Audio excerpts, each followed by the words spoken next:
Yeah, Babajide Ogunsanwo joins us now, our data analyst. Thank you for coming on.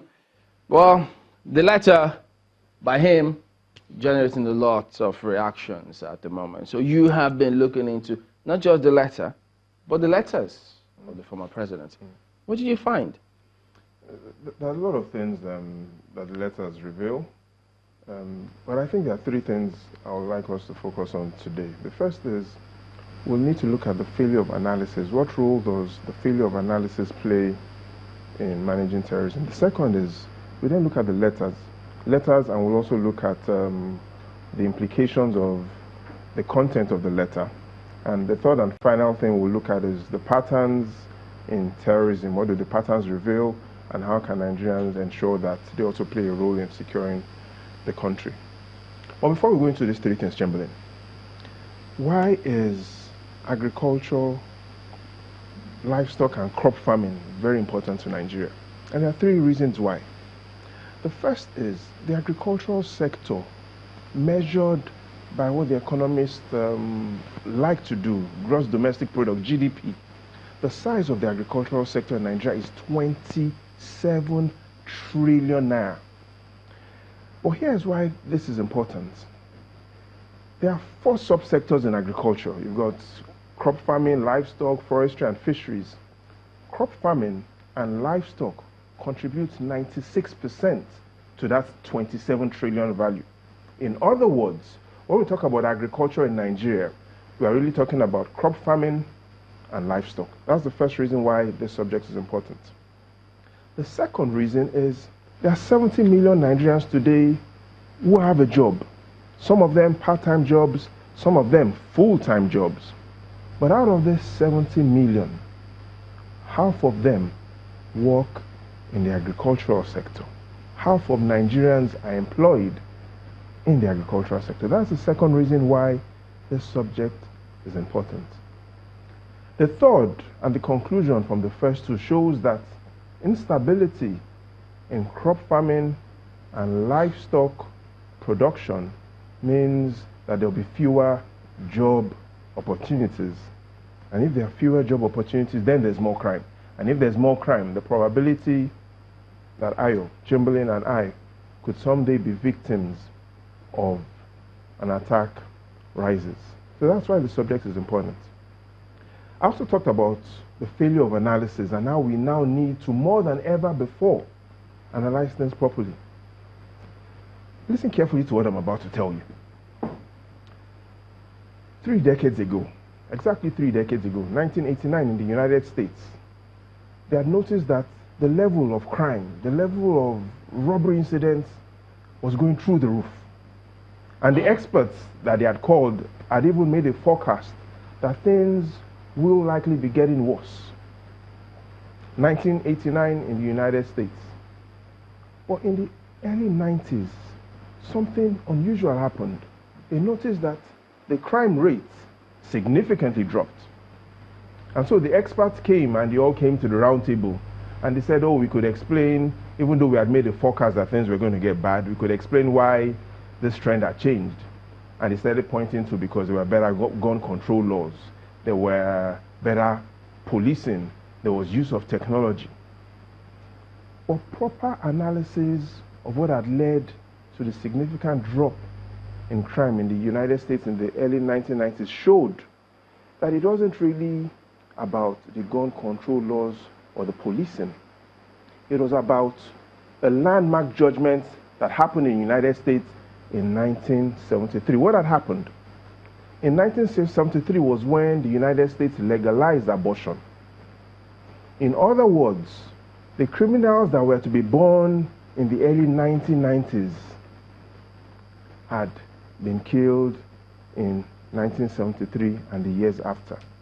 And so the drop in crime in the early 90s was not really because of the gun control laws. It was because of a law that happened several years after. That's a very controversial one because how do you corroborate that? But that is the fact. Because pro-lifers will definitely frown at you, saying, "No, what do you mean by that?" No, if we're to go into that discussion of pro-life or anti-life, we'll never leave here today. But it shows that sometimes the obvious isn't what it is.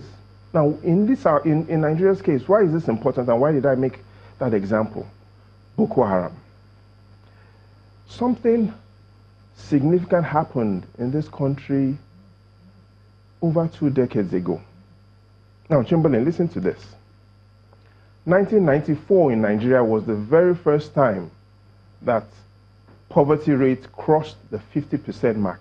In other words, in 1994 was the year when more than half of Nigerians were living in poverty.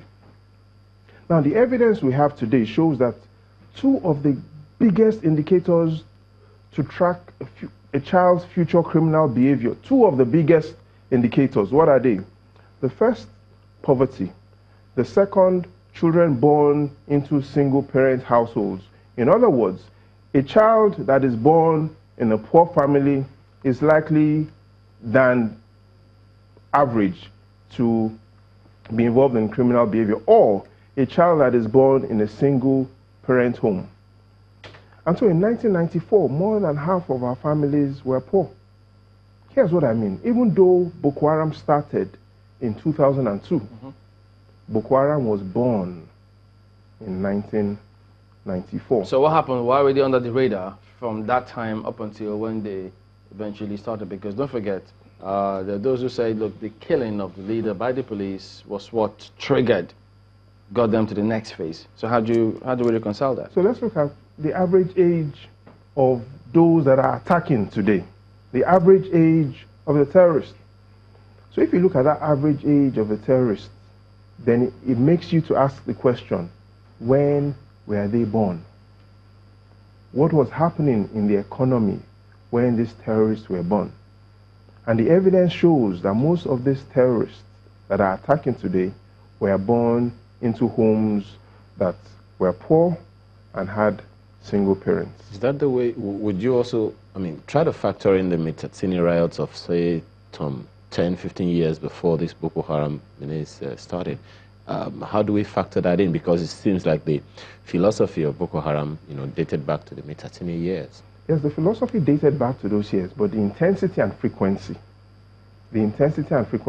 So today we're analyzing the problem in the wrong way.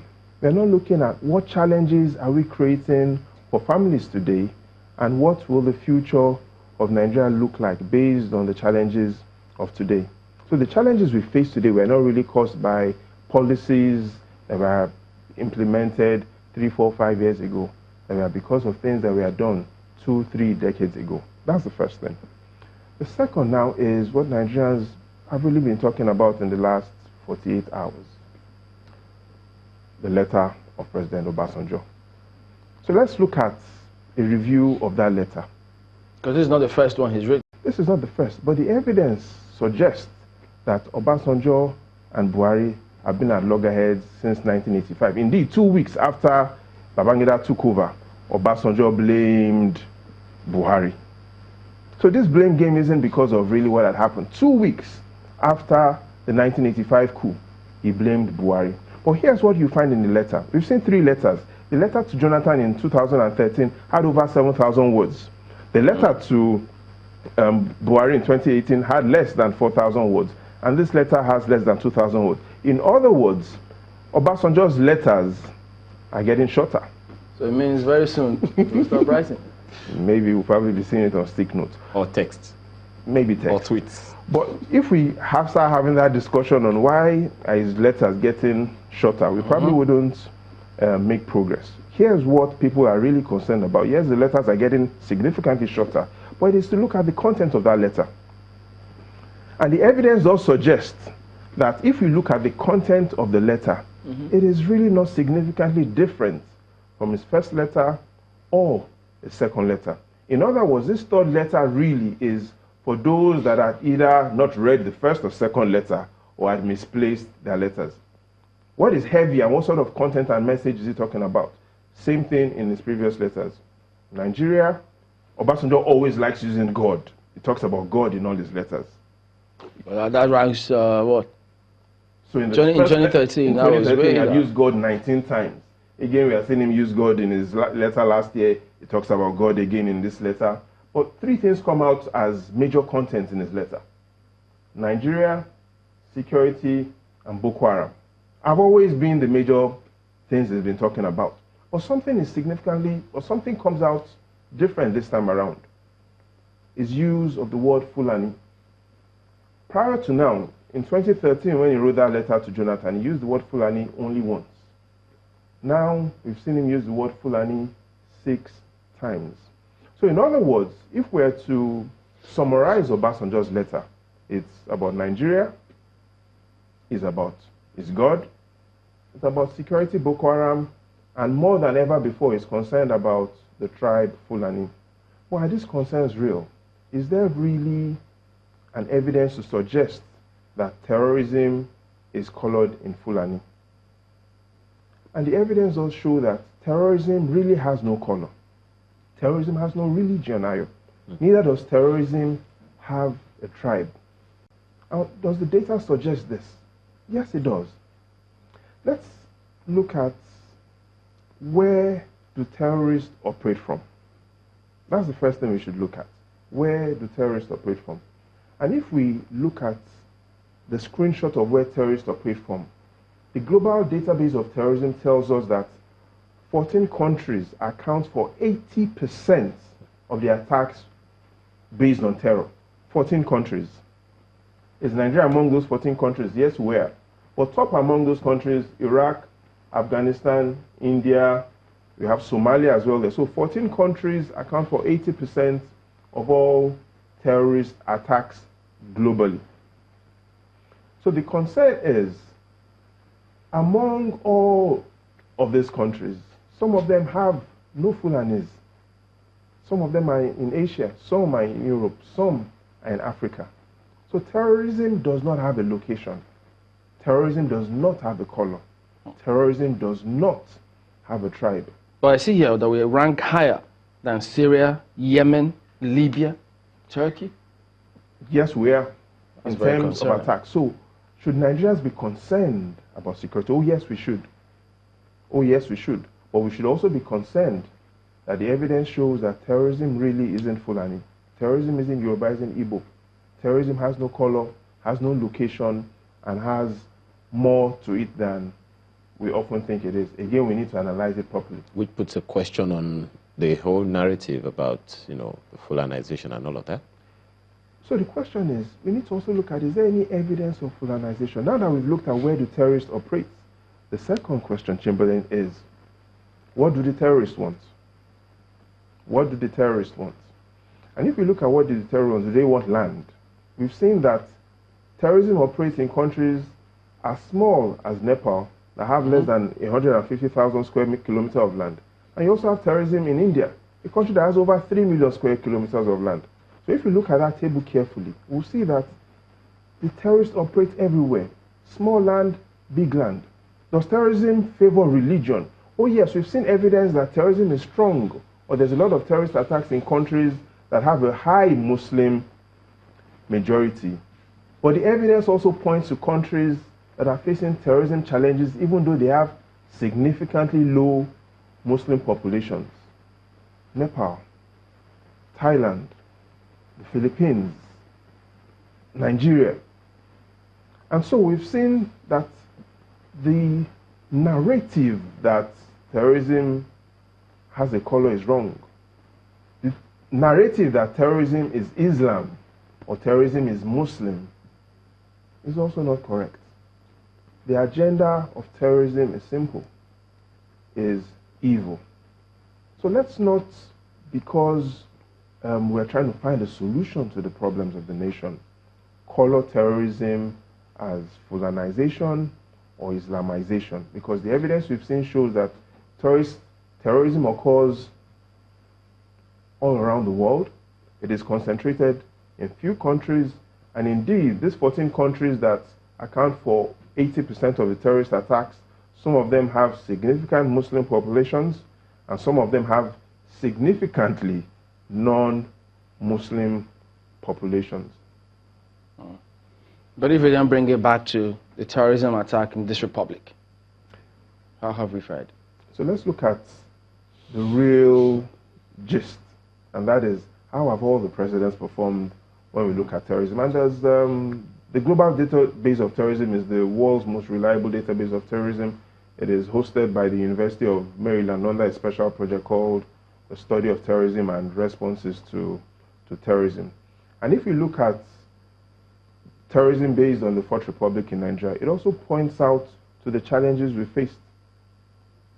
If you look at it from 1999, there were 18 attacks when President Obasanjo came in. That tripled by the time he left in 2007 to 61. These are the facts from the global database of terrorism. And we said that it was fluctuating. It was fluctuating. From 1999 in 1999, there was a major event, and that was the attack in Taraba State in June 1999, where over 100 people were killed. Now let's look at it under President Yar'Adua. It moved from 61 to 63. And so it was a bit, there was moderate growth. He attempted to minimize the rise in terrorism, but by the time, 3 years after, there hadn't been much progress. So we had seen terrorism in the first era, 18 to 61. In the second era, the number of attacks due to terrorism had moved from 61 in 2007, 76 in 2008, 42 in 2009, and by 2010, number of terrorist attacks on an annual basis was 63. And Nigerians were complaining and deserved to drop that number to 0. What happened under President Buhari, under President Jonathan? 2010, terrorism moved from 63 attacks per year to 638 attacks as at 2015. And it peaked. The facts from the global database of terrorism. In other words, within 5 years, we lost our grip on the fight against terrorism. Yes, we'd seen that terrorism was struggling to grow, but it successfully was able to achieve a lot of damage within these 5 years. Now, make no mistakes. This does not mean that Jonathan was to blame for all of this, or the PDP or the APC. No, this isn't about the APC or the PDP. These are the facts. We are seeing that under Obasanjo, there was growth in terrorism. We are seeing under Yar'Adua, there was growth in terrorism. What we had seen was that under Jonathan, there was more growth in terrorism. And the global database of terrorism, even though we are waiting for the 2018 figures, they provided us with the figures for 2015, 16, 17, and we are expecting the 2018 official figures to be out anytime from now.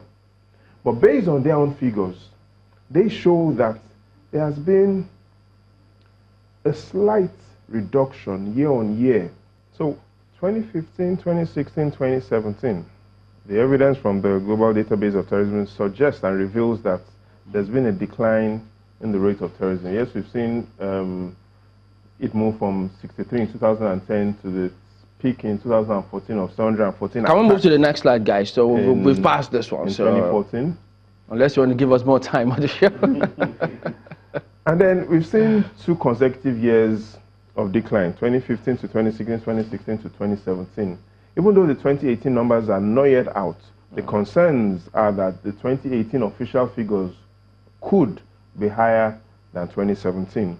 But relative to where we were in 2014, we've seen significant decline. But why do Nigerians still feel and genuinely feel that there isn't peace? And it's because the terrorists have changed strategies. Here's what I mean. Initially, terrorism was high and concentrated in the northeast.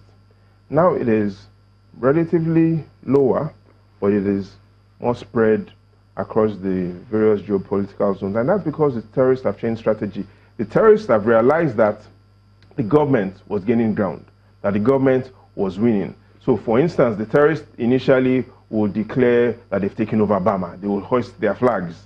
And by hoisting their flags, what they did was they were providing government a reliable target. So if you say, I have taken over this community, the government easily knows where and how to attack, and the government was able to use that to achieve a lot of progress.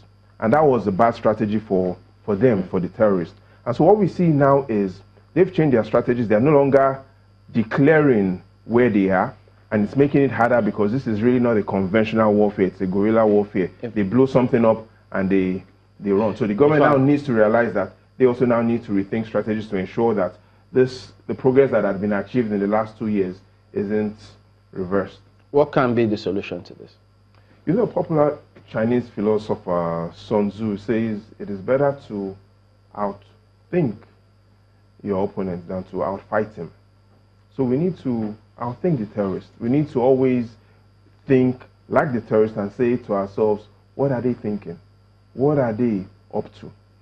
But more than one is outthinking the terrorist rather than just outfighting them. We've done it for the past decade. We've done a lot of trying to outfight them.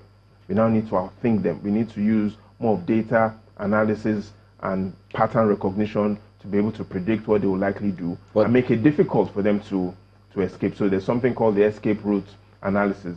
But let's look at another solution, and that is, what do these 14 countries that have the highest number of terrorist attacks, these 14 countries that 80% of terrorist attacks go on in, what do they all have in common? And that is, they are very weak on corruption. So looking at the evidence we have today, all these 14 countries that warehouse 80% of terrorist attacks, all of them without exception, score below 5/10 on corruption. And that is the report from Transparency International. So what we've seen is that there seems to be a relationship between countries that are corrupt and countries that have high prevalence of terrorism. So clearly, based on this evidence, one other thing the government needs to do is intensify that war against corruption. But we also need to even change strategies on how we fight corruption. So rather than just focus on policies, we now need to look at the two other P's, procedures and processes. Procedures in ammunition management. Are we tracking who and who controls the inventory of equipment? Are we accounting for the bullets? So yes, we've looked at a lot of policies, but in the second phase of managing terrorism, we need to look at procedures and processes. Not just policies. But in the final analysis, Chamberlain, you know what Martin Luther King Jr. said? He said, many great men, or to be great, you will be misunderstood, you'll be mocked, and you'll be hated. Stay strong. So for all Nigerians who really aspire to be great, yes, there'll be times where you'll be misunderstood, you'll be mocked, and you'll be hated, Chamberlain. But you need to stay strong. Yeah, but they shouldn't go about being the one to mock, hate, and do all those things to people. You're black, and like I said, terrorism has no religion and has no tribe. Terrorism is pure. All right, so there you go. That is a look at what's been going on, putting figures behind the letters. Thank you very much indeed, Jide Ogunsanwo, our data analyst.